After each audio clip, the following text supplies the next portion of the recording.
Welcome to Story Time with me, Miss Sheila.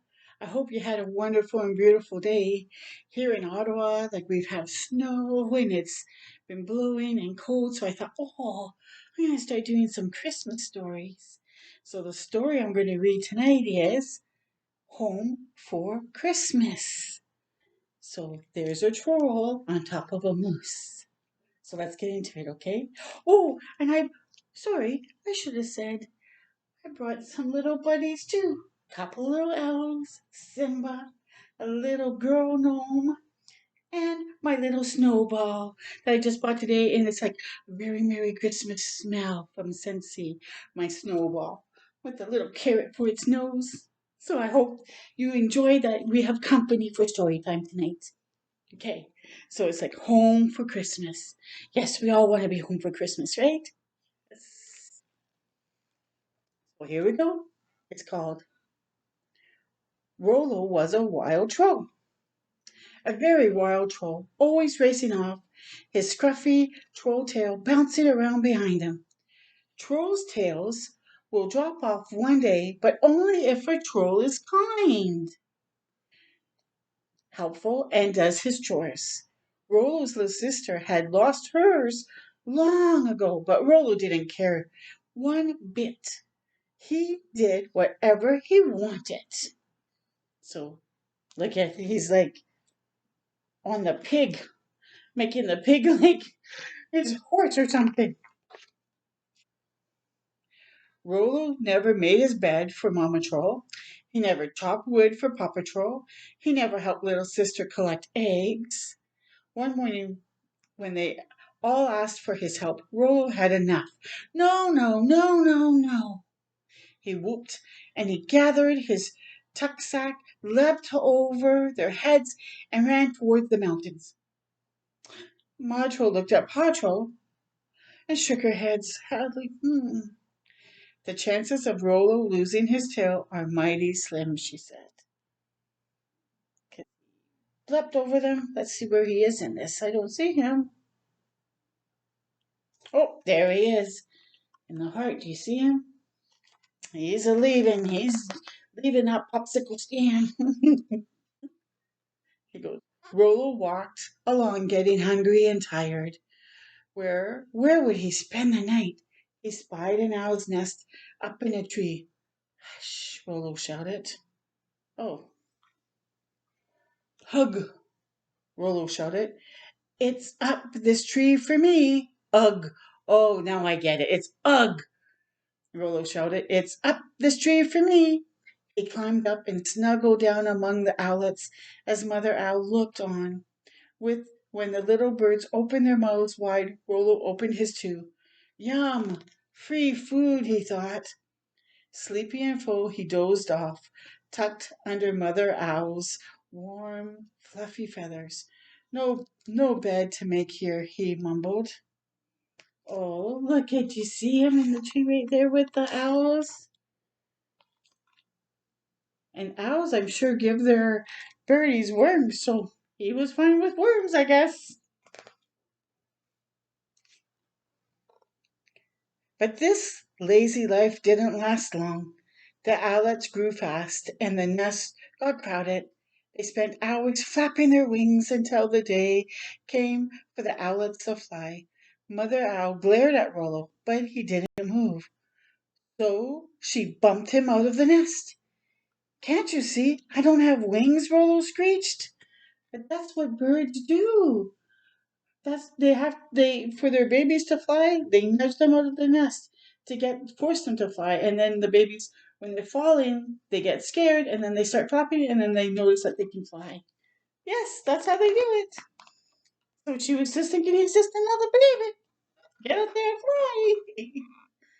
So Rollo shook the feathers out of his hair and strolled through the forest, leaping and chasing field mice as he went. He hadn't gone far when he spotted Mother Bear, watching her two cubs rolling around and roughhousing in the grass. Rollo dove in, cuffing the cubs and tickling their noses, and Mother Bear didn't care. Now she had three naughty creatures to watch over instead of two. That night, Rollo followed the bears to their mossy cave and fell asleep curled up with the bear cubs, mumbling, "No wood to cut here." Look at him playing with the bears. As the days passed, it got harder for Rollo to keep up with the bears. They had tough paws and sharp claws to help them scramble over the rocks and climb trees looking for food. Then, at the end of the summer, Mother Bear spotted a hive. She opened it up with her big swipe of her paw, and delicious honey gushed out. Ooh, yum. It had been a long time since Rollo had tasted anything so sweet. He shoved the baby bears aside. Big mistake. The angry bees aimed their stingers at him. Oops. Rollo threw himself into a nearby pool and dove under the water. Wow.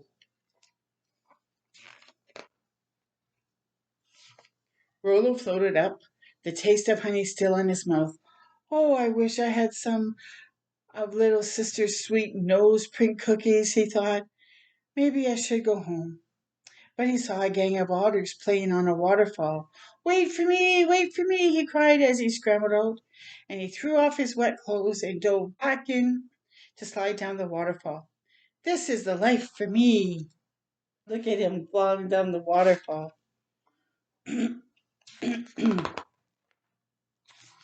One morning, Rollo awoke to find a thin skim of ice on the pool. Otter didn't give it any mind, but Rollo could not stop shivering. He put on his clothes, stuffed his boots with moss, and waved goodbye and went on his way. Yeah, because he doesn't have like the fur or the skin like the otter to keep them warm, but he would definitely. It was snowing when Rollo met with a new friend who was as wild as he was. Lynx liked to play pounce and hide and seek. So did Rollo. While they were romping in the snow, little sister was at home feeding the hedgehog. Rollo may be gone for now, she said, but we miss him every day. We miss him. You see the picture of his sister right there feeding his hedgehog? What a good sister. It got colder and colder. The lingoberries froze and food was harder to find. One afternoon, Rollo felt Lynx's eyes staring at him in a hungry way. Oh, it was time to move on. I guess he doesn't want to be eaten. No way, Jose.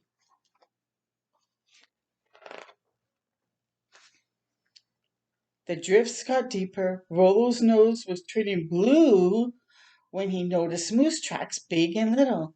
He followed them up the mountain to a meadow where he saw Father Moose, Mother Moose, and their calves standing in the snow. Hi ho, he called and pranced over to them. So there's the mooses, the family, the daddy, the mummy, and the baby. Rollo made friends right away. He found berries and lichen under the snow where Father Moose had scraped away the ice with his hooves. He ate and ate while the moose calf drank some warm milk from Mother Moose.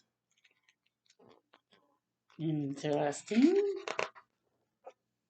Oh, look at Snuggles. He's trying to get Snuggles. Rollo spent the night with the Moose family. The next morning, he was so happy to be with them that he jumped up, expecting to get a big hug from Mother Moose, just the way his mother hugged him at home. But Mother Moose was not used to a cold, pointy troll nose pushing into her soft, warm nose, and she tossed her head and galloped off, leaving Rollo spiraled in the snow. Guess that could be a surprise to her, hey, if she'd never felt it before. That night, Rollo was riding along on Father Moose's antlers when the antlers began to sway. Oh no, Rollo shouted, holding on tight. Winter is when moose shed their antlers, and he found himself tumbling down, landing on a snowdrift. Oh my. He was brushing snow out of his eyes when he smelled the smoke from a wood fire. That's coming from my house. He imagined the warm fire inside, the good food, and his soft bed. Most of all, he remembered Mama and Papa's big hugs and little sister laughing at his jokes, and he began to sniffle and cry. Oh, so see his house there? Yes, I could imagine it would be sad, and he's remembering them because he had it good there, but he just didn't want to do chores or help around the house. As Rollo's sobs got louder, the antlers began to rock back and forth on the slippery snow. It started sliding down the mountain faster and faster, bouncing over icy boulders and skidding across frozen rivers. It was an antler toboggan. Rollo spotted his little house down in the valley, and his sobs turned to whoops of joy. Yippee! I'm going home! Yippee! Look at him, just sliding down on those antlers. Incredible. Rollo's family was on their way home with their Christmas tree when they heard whoops echoing down the mountain, and they knew in an instant that Rollo had come home. They rushed to meet him as fast as they could. Oh, wonderful. They missed him too. Wow. On Christmas Eve, the Troll family gathered to light the holiday candles. Mama, Papa, and little sister looked around proudly as the beds Rollo had made, the wood he had chopped, and the cookies little sister had baked with the eggs he had gathered. Papa Troll grinned as Rollo leaned forward to light a candle. Have you lost something? He asked. So what does Papa notice? Can you see? Can you see what he's noticed? Look at. He was being good, so his tail came off. Rollo just smiled. I'm home for Christmas, he caroled. For the best Christmas ever, little sister sang. And the cat just purred because he had a new toy. So the cat here got the tail. After the feast, the Troll family sat by the fire, home for Christmas, all together, singing and telling stories far into the night. Wow. I so hope you enjoyed this story. And I hope, being a part of the family, we all have our own chores to do. And it's a blessing to be able to do them. So I hope you remember the lessons in this story. Until next time with me, Miss Sheila, have a blessed day. Take care and Merry Christmas. Bye.